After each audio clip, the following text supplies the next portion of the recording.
And I'm so glad we can start the piece here now so we can get going.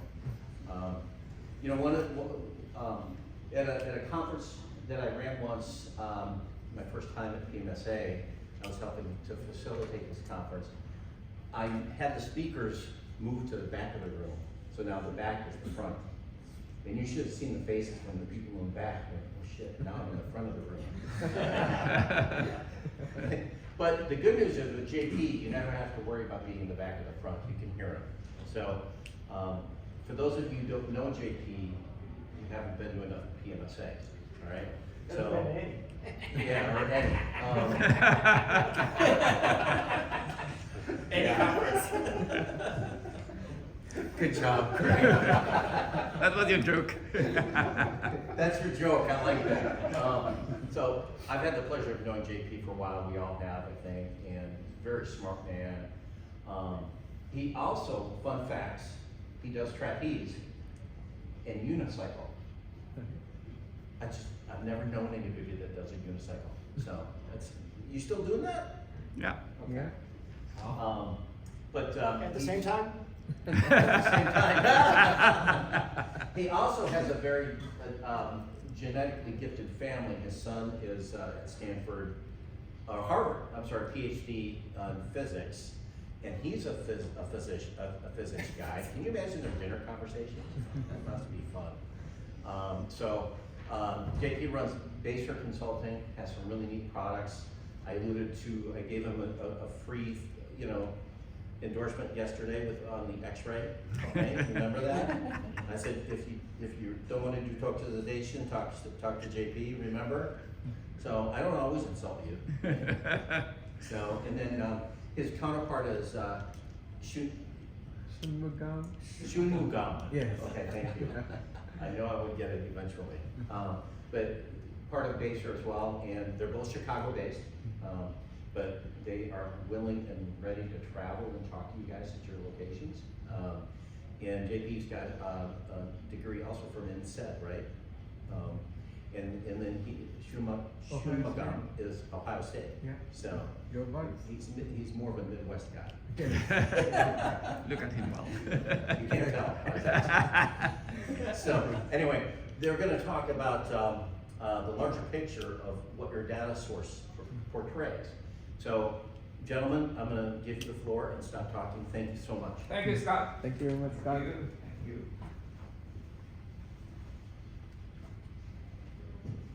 So, as always, I'm very happy to be here and talking to you about things that we've been working on for a very long time. So today, I want to tell you about when we do any analysis of the data, there are 3 questions that we always ask ourselves. Actually, there are 4, but we're going to address 3 of them. And I'm going to talk about those 3 questions that always bother us when we do analysis of the data. And then talk about what the kind of solution would be. And here is to go and leverage public domain data sources, right? And may not be the first thing we think of, or that we think we should be thinking of, but we don't always think of, right? And then we'll give some examples. So, a data source is not very interesting by itself. It is what it can do, which is interesting, right? I mean, few people are interested in a bee by itself, but most people are interested in the honey, right? So it's more kind of the usage of the data that drives interest in the data, but not the data per se. So we'll give examples of business questions we ask. And so we have three sections there. And Shunmugam is going to help us with the enhancement, which is a big one here. And then we'll recap what I call the hidden gems. And we chose the number 26 because there are 26 letters of the alphabet. Right? So you remember 26. Okay. So the 3 haunting questions that we have when we do data analysis. The first one is, how complete is the data? So when you look at the data, we have the numerator. So the data tells you what's in there. But the piece that we don't have is what's not in the data, right? So that's the question about, let's call it the denominator, or what's missing, or the holes in the data, right? This is something that we have to grapple with. The second question is, the data that we have may not be at the granularity that we So we may have, say, state level, but we want to have subnational, for example, at the physician level. If we have the physician, maybe we want it to be at the patient level. So we always want added granularity, so basically enhancing or linking the data with something else. And the third question that we have when we get frustrated a little bit is there some other data sources that would help us better with the one that we're using, right? So I'll call them the CEN, right? The completeness question. What are we missing in the data? The enhancement question. Can we increase the granularity of the data? And the new perspective, is there something brand new that we're not looking at? Okay, make sense? And so the approach that we're suggesting here is to use public domain data, right? And when you, by and large, when you talk with people, you want to be able to use free data sources that are trustworthy, powerful, that you can rely on, and leverage those data sources. But interestingly, when you talk with people, many people don't seem to know about those data sources, right? And so I have a little cartoon here, and the lady says, oh, there's a bunch of free data sources out there, and what do you think about those data sources? And the answer is, what data sources, right? And it's interesting that we get that response from people. And you know what's kind of interesting is that those data sources are free. And if you come from Econ 101 would suggest that, you know, if the price goes really down, then we should be really aware of those data sources, right? So it seems to me like a paradox that the data source is free and still we don't know, we don't use them. And the reason we don't use them is because we don't know about them. And why don't we know about something that's free? For two reasons. Number one, there's no dog and pony show, right? No one is getting paid to push the data to you. So no one's calling you, say, hey, we have to have a meeting and show you how great the data, sing the praises of data. That's not happening. And also, if you happen to be using the data and you have questions on the data, there's no one to answer your questions, right? So because of those two major reasons, we have the paradox of the free, which means that by and large, people do not know the existence of those data sources, which is a little sad, right? Because it's free and we don't use them. You're good? Okay. So what we'll do here, let's unveil the secrets of DGEMS. And it's good the room is very small here, so the secret's only for you. Okay. So how we discovered that, and it's a very long journey, right? I've been in the business for a long time, and we have always had an interest to go and uncover different data sources. And we spend time regularly talking with data vendors on behalf of our clients and sometimes on our own behalf to understand data sources that are there. Because I think that's the key to any good analysis, to kind of know the data landscape. And by the way, I also teach classes on data sources and so on. So let's start with completeness, right? So that's the question about, you have the data and what is not in the data. You want to have an idea of what's missing, right? That's a question we always have. So let's call it the denominator question. So an example, PLD, patient level data, is sample data. It's not projected like exponent, right? And it has many cores. And as we know, there are three different feeds in the PLD. One is NCPDP, which is the RX piece, right? The pharmacy part. We have the CMS 1500, which is the physician office sending the claims and the lab and all that stuff, right? And the third one is the hospital, and that's known as the UBO4, right? Universal Bill 2004. And by and large, across different therapeutic areas, the capture rate on the NCPDP is pretty good, 90%. The CMS about 45%, 45%. And the hospital a dismal 15%, right? So there are holes in there. And you want to know how much is not captured. And that varies quite a bit depending on the TA, obviously, right? That's kind of general stats. And so what can we do? We know the holes, and how is there a way for us to kind of gauge the size of the holes? So if you look at the kind of evolution in terms of treatment, you have people before they get sick, and then the people, like let's call it incidence prevalence, right? People get the disease.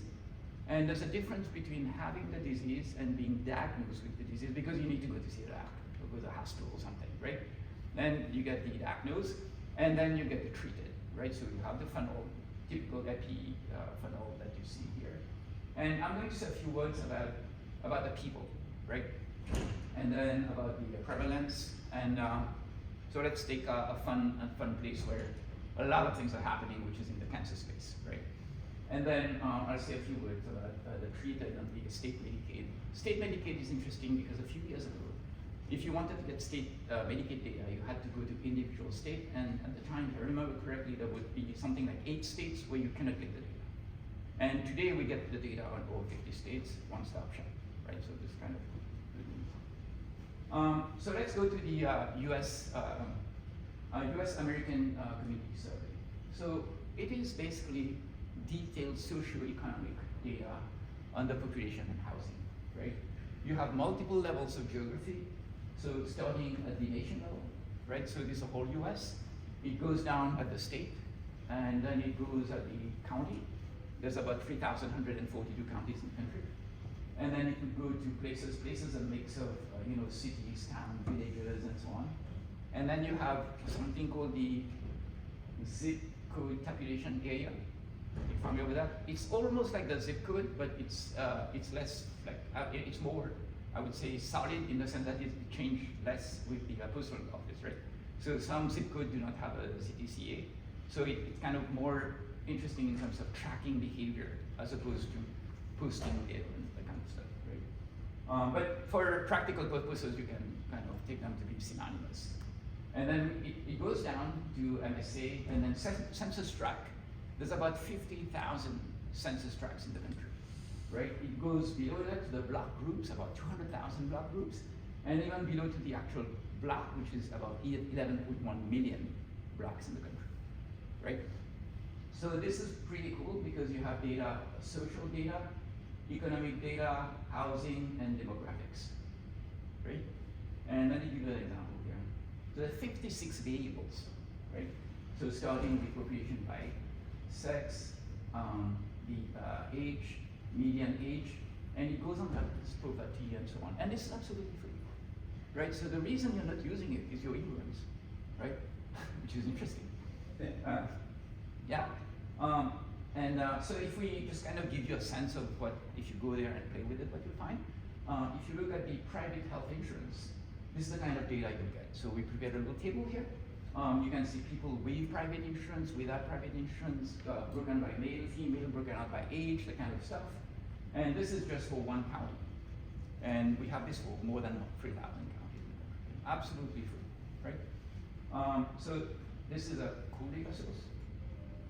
If you go, yeah, you're good on this, on the US Census. US Census is not only population, right? If this is kind of what you thought about, that's not true, right? We have 56 variables. So think of a pack of cards with 4 jokers, 2 jokers with 4 jokers, right? So you get 56 variables here. Yeah, you're good? Any questions, comments there? Another one that you can look at, which is interesting, is especially about what's interesting in cancer, right? SEER. SEER, I think most of you heard or use SEER.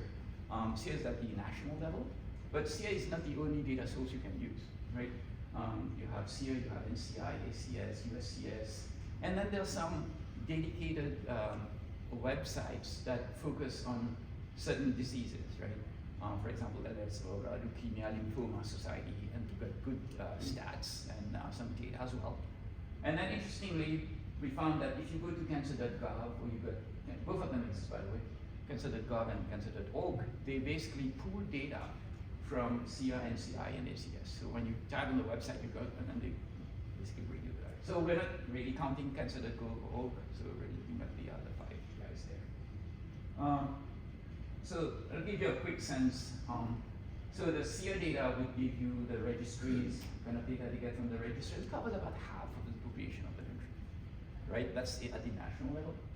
And so examples of data, you have the breakout by ethnic race, ethnicity, by the stage of the cancer, right? And then by cancer type. So here we're focusing on the triple negative breast cancer, right? And then you get the breakout, localized, regional, and it becomes metastatic and all that, right? These type of things. So this is good data that you have, right? Another one which we like is USCS. right? This is another interesting source with 37 million cancer cases, depending on how you want to use it. And the big advantage, it goes down. It's lower in terms of granularity for geography. And here's an example. This is also about breast cancer. You get all the counties, and then you get the incidence, and also the population, right? So you have, in this case, it age adjusted, meaning that you can compare two different geographies without caring about the age distribution. It's already accounted for. Then you can say, oh, this one has more, or this one has less, which is pretty convenient depending on the analysis you want to do. And then we have the NCI. This is a good to so all kinds of information on cancer. I mean, more than what you want, most probably. So here is some 2 million new cases of cancer in the US, how many people died. Those are kind of general level, and the breakup by the biggest types of cancer, right? Mortality about men, women, American breakup by, and so on. So those are kind of info you can get from there. Incidence at the national ACS, breast cancer incidence, national and this is the kind of information that you can get, okay? And then there are kind of specialized kind of places for certain diseases, right? Which is not kind of government-based, so LLS, that's not government-based, kind of non-profit organization that has this thing. And they provide information on leukemia, lymphoma, and it's super detailed. I mean, you'll go and you get 20 different kinds of leukemia and so on. Probably more than what you want, but it's super rich information. Any comment here before I switch from the cancer? Yeah, go ahead. Yeah, JP, quick question. You know, I know in the industry, you know, there are what I call more data aggregator, or you know, they leverage this data. Yeah. For example, Kantar and some other. Yeah, you know, yeah. Can you comment about the pros and cons to go to the source and or leverage you know, existing summary Yeah. from you know, another data supplier for this space? I think the big pro if you use the Kantar is that you get someone you can talk to Yes. to answer the question and then to orient you and maybe help you Yeah. hand holder. And but oftentimes you don't really know if that's the data source that you need, right? If you already paid for that, then we'll find a need for you because you already paid. I have to justify why you paid, right? Mhm. So then and then it's not clear what is the extent of what they would go because it's not in their natural interest to go and point to data sources which are absolutely free and sometimes may be of very good quality. So there may be sometimes some conflict of interest. Yeah. So yeah, but if you're using them, you can get the advice on the data sources and show them some data and say what do you think. I Have think you that- compared, you know, the data, you know, We've used Kantar data for projects, of course. Okay. And this one, those are data sources that are super trustworthy. I mean, the government spends so much money on that stuff. And this is high quality data. And oftentimes you see, for example, Kantar the stuff that we saw, like what drugs are used in line 1, line 2, line 3, that we were, I mean, they cover different questions. Yeah. So I think a direct comparison is not super fair. But I would certainly look at what's available, not only through the lens of the commercial vendors that you use. You had a question, I think. Yeah, I was just curious on some of these are generally a Medicare, Medicaid population Mhm. that feeds these Mhm. free data sources, or is this Um, commercial? Actually, I'm going to say a few words about this as Medicare, but there is a whole explanation of each which is being independent. So you get Medicare, Medicaid, commercial, and all that stuff. So it's not really Medicare. Okay. So by the way, thank you, because the next one is Medicaid. Not Medicare. Well, we have dual eligibles, right? So there may be, you may well be right, there will count in there, but that's not very kind of dual eligible. And so this is data reported at the state level. And as I was mentioning before, we used to have HORS in the state, and now you have all the stuff on Stop Shop. And so this is the fee-for-service fund, right? So there's the commercially managed, the managed Medicaid, as you know, and this one focuses on the FFS. And by the way, when you look at the HORS and the PLD data, they are essentially around the FFS because receive claims on the commercial side that are either purely commercial or managed on behalf of Medicare, Medicaid, and so on. So they have kind of a, not perfect, but kind of a good read on the Medicaid side, but managed commercially. Yeah. But the pure Medicaid, normally it's not that good, right? So this is the kind of split between FFS and managed Medicaid, like 60% FFS, 40% managed Medicaid. There's some dual eligible and so on. And let me give you a sense of what the data looks like. So this is the about 15 fits in there, right? You get the FFS, the state, it would go at the NDC level. So if you have a drug that has like 100 NDCs, and then there's something called suppression. So the suppression happens very rarely here, but if you have you have 10 patients or less, they would suppress the data. And there are two cases. In one case, they tell you they suppress the data, star, and the other one, they suppress it, you don't see anything. But for us, it's a big difference as data analysts. You like it to say, oh, I'm suppressing the data because you know what they're suppressing. The other one, you don't know what they're suppressing, right? They don't even tell you what they do. And so that's kind of of interest here. You get the suppression use, so they tell you. We're not hiding any information from you, right? And then here the unit reverse, number of prescription, total amount, Medicaid amount, and non-Medicaid, Medicaid and non-Medicaid, right? So that's interesting data. And then, so that was the big question. Remember the free question that we started off with, completeness. What are the cores? We have the numerator, but we don't have the denominator. Second one is granularity, and third one is new perspective. So I'll hand over to Shanmugam, who's going to talk to you about the enhancement. Yeah, thank you, JP. Hello, everybody. This is Shanmugam. I work in JP. So I'd like to start with this short story because I know I stay in Chicago, and for coming to the conference, it's very easy drive, right? 94 is really easy from Chicago as well. So it was a short drive, but then just in case, I put on Google Maps just to actually save my time, right? And for both days, it took me to 2 different routes. So the objective, and it was free to use, and that's exactly the point of why we are so excited to use these free data sources. And CMS has been chucking out these data sources like crazy in the last 4 or 5 years, and we kept track of most of them, so hence the point. So we'd like to go into how we can enhance the data, and I have 4 interesting questions to address that. And like JP was mentioning, the fee-for-service part is always underrepresented in DLP, right? So they spend the big bucks in Part C, Medicare Advantage, but then how can we compensate that in the hospitals, right? A hospital also, JP was saying that it's only 10 to 15%. So we found data sources that can enhance the inpatient and the outpatient using the DRG codes, diagnosis related group codes, and the APC, which is the ambulatory payment classification. And then we'll move into to address Kevin's question, right? So to look at not just the Medicare piece, but these data sources, AHRQ, HCUP, they actually talk about all payers, and they cover a good chunk of it, actually capture all the hospitals, I believe. But the data is a little old, so with the sense of caveat. So this is actually an example of the inpatient activity. So, and we took Evanston Hospital, which is right next door, and for the 2022 year data, so these are the list of DRG codes, and you can look at renal failure, acute myocardial infarction, and we rank order based on discharges. So we took the top 20, and then we break down by average submitted charge.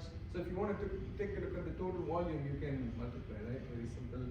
And the average total payment and average Medicare payment. So there's not much difference between the two, but Medicare being one of the biggest payers.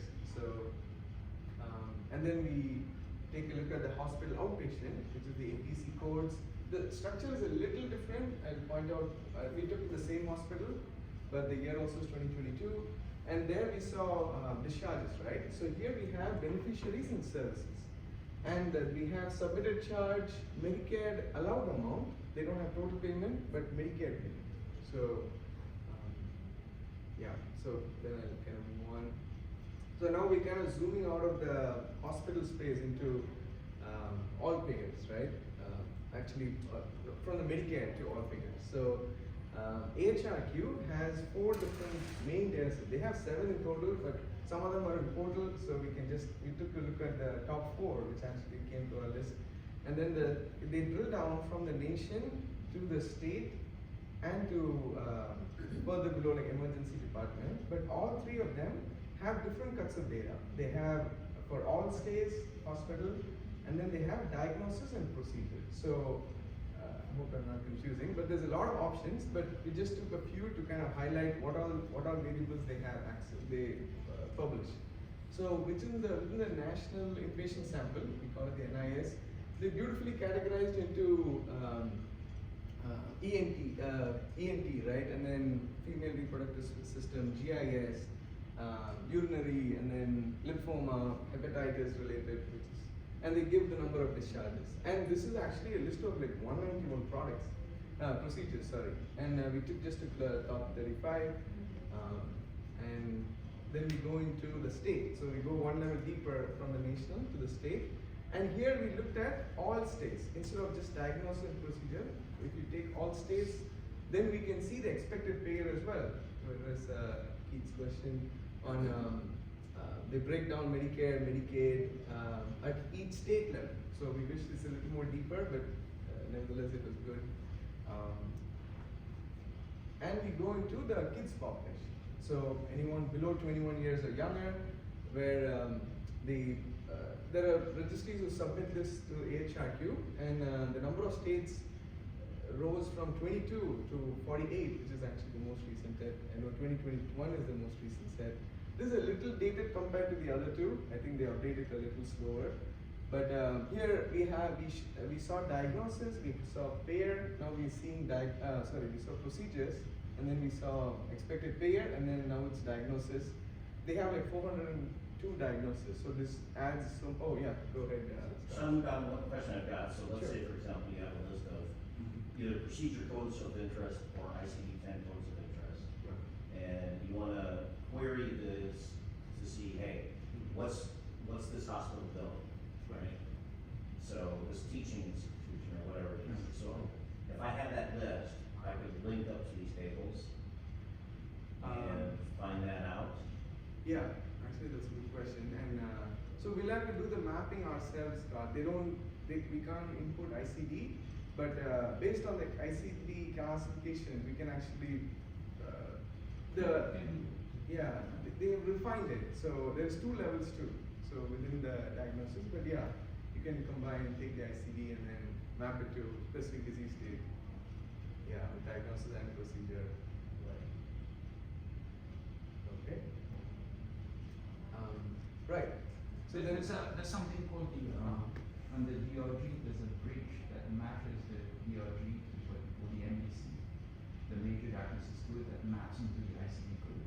So by using the previous database on the Medicare, say inpatient, the DRG, you can map into the ICD code through a couple of hubs, and then you can look at your database, say from EMR or PLD data at the hospital level, and you can link to the larger DRG picture.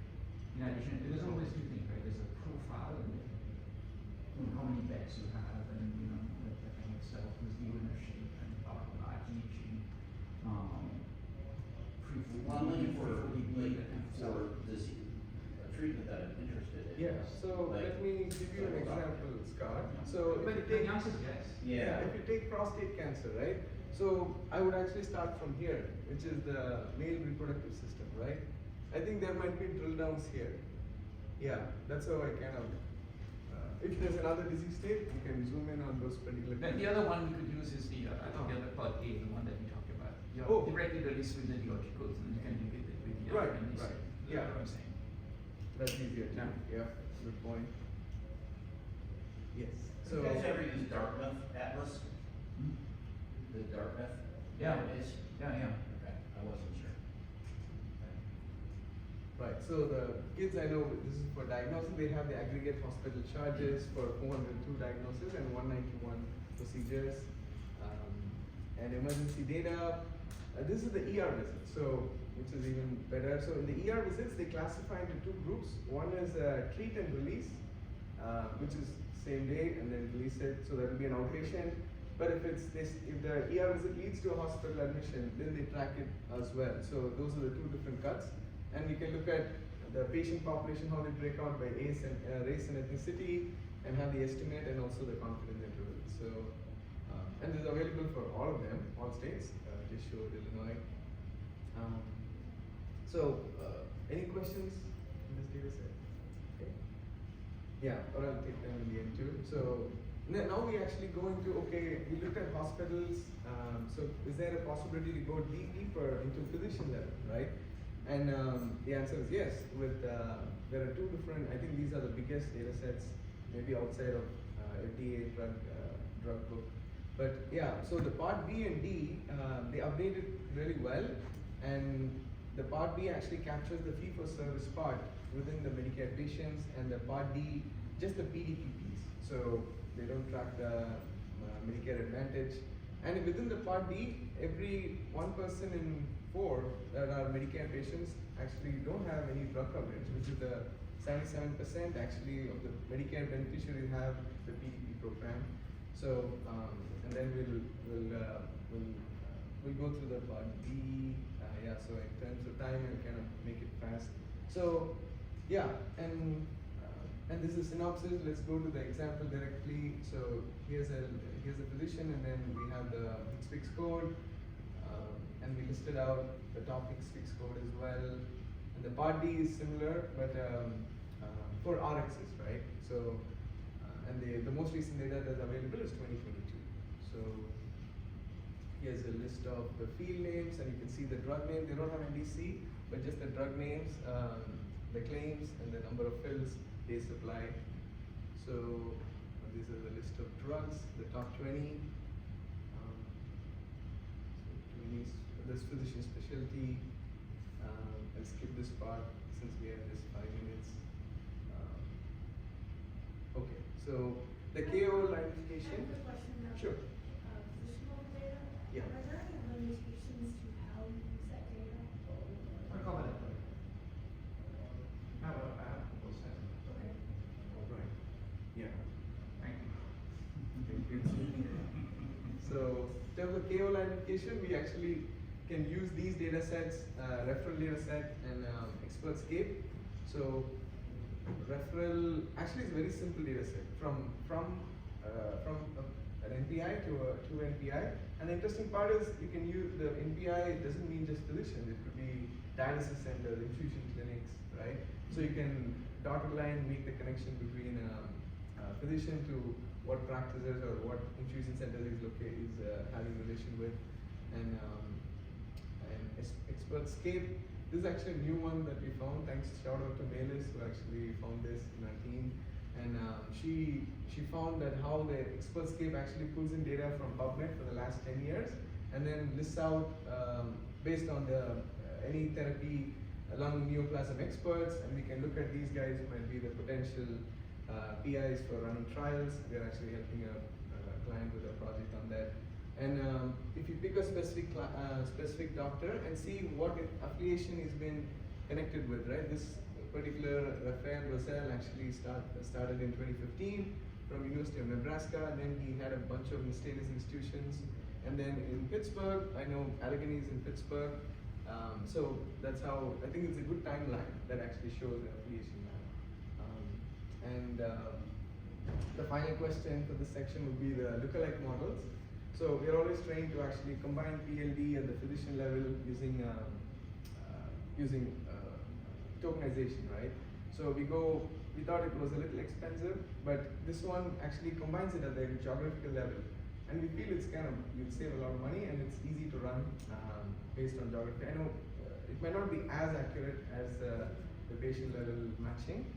So, So are you saying that you could take, let's say, patients who take drug X, right, and connect their social and economic data versus patients who take drug Y and see if there's a difference in the patient types or the...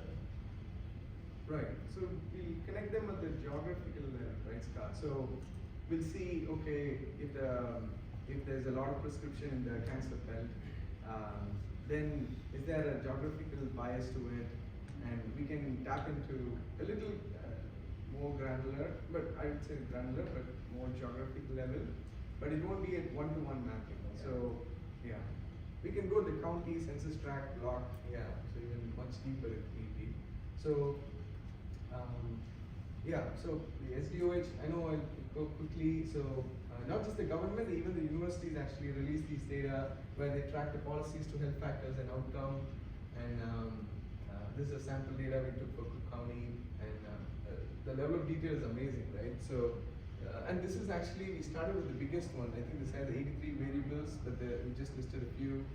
And the second one is places. Actually, they launched places with just the cities, and now they've expanded to county, census tract, and zip code. They actually break it out by health outcomes, disability prevention, risk factors. I think the most interesting one is the health outcomes, and we broke down health outcomes by the disease state as well, and by zip. So, and then the EPH, the environmental conditions that lead to a specific disease. So we have like radon and tornadoes and drought, and we zoomed in on heart disease and stroke to show a quick dashboard. It's a dashboard, it's not a downloadable file, so a little inconvenient there. But then you can track the metrics. I think there are like, I think 30 variables, right, that I was mentioning, yeah. So, and finally the social vulnerability index. They derive the data from American Community Survey just to prepare for disasters. Who need help in which community before, during, and after disasters. So they bucket into 4 different sections: unemployed, which is socio-economic status, then the household type, whether it's a single parent household, English language proficiency, racial status, and also the housing. Do they have a mobile home and things like that? So here's an example. I know I'm going too fast, but yeah. Yes. So I know I had just 5 minutes, so yes. Over to JP. Thank you, Shankar. Yeah. Okay. So the last part we covered completeness, enhancement that Shankar covered, and there's a lot of things here. As you can see, there are a lot of data sources. And then so I'll cover a couple of them on the new perspective and analytics. Okay. So one of the questions that we ask is, okay, give me a little more on that. So one of the questions we ask is, we don't have a good thing like SOV, share of voice, the activity of the reps. We know the activity of our reps, but we don't have a good read on the activity of the reps in the country.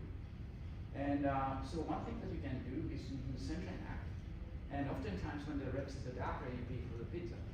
So there would be, if it's more than $10 the pizza, I think the pizza costs more than $10, then it will appear, right? So it means that the Sunshine Act is a way for you to compute SOV, because it's tied to the actual drug and the company, right? So in the Sunshine Act, there are 4 parts to it. The 2 parts that we find interesting is what we call the general research. And the research would be funding that the company, the manufacturer would decide to buy some stuff from the doctor. And that's, some people say, oh, it's not possible, but you check the data, it's done. So you can also see the nature of the transaction. And some of the things that you can do when you're looking for KOL for a new drug is what we call the allegiance index. So you can differentiate a doctor that takes money from anyone, or the doctor that takes money only from one manufacturer, right? And there's a big difference because this person is already like sold to in bed with someone, with more difficult to displace than someone, the butterfly who take money from anything that moves, right? So this is kind of interesting database. I'm sure that this is probably the most well-known, I would say, public domain data in this space in Sunshine Act. And there are many uses. It depends on how creative or imaginative you are. Other one that's for forecasting that's very relevant is obviously clinical trials. And clinical trials, there's a big one like CTMS Sightline. There's a bunch of them. I didn't put that there. But this one, what it does, it tells you about the clinical trials that are happening and who's the PI, right, the principal investigator. And very interestingly, just in case you didn't know that, it would list all the institutions and the city-state zip of the sites that are running the study. And some of them, it's huge, really, really big, but you've got the whole list. And so it gives you a good sense of which drugs are big and which drugs are less big, right? So we looked at the sponsorship. It could be private, you have enough money, you want to fund your own drug, or it's a university, or it's industry. So this one focuses on the industry, and we're looking at 30,000 studies that are funded by the industry, broken out by phase, right? Phase 1, phase 2, 1, 3, 4. And it basically tells you the status. Are they still recruiting? Is it withdrawn? What's the status of the clinical trial? And here's an example, this one example of a clinical trial happening. And you can see here Mayo Clinic, Phoenix, and you get all this stuff here, right? All the city states, just in case you didn't know that was a clinical trial. And you also have the name of the drug, and if you want to use ChatGPT, you can get a good sense of the direction where the study, what they're trying to do. Right? So that's kind of cool. If you look here, study, non-recruiting, what they're doing here, phase 3 interventional and completion date and so on. Very cool database. Right? So quick recap, and I'll close, Scott. Recap of the 26 data gems. Here's a little picture of it. Right? So what we have here is we have the activity databases and we have the profile. So this is the telephone book, the profile, and this is the activity, and which is what's going on. So this tends to be dynamic, and this one tends to be static. And obviously between the two, you have some kind of hybrids, and you have some stats. So if you kind of try to make sense of it, you can find kind of what are they talking about. And you can say, oh, about the payer, about the geography, about the hospital, about the account, about the physician. That's an actual way of breaking down kind of the what's the topic of the conversation.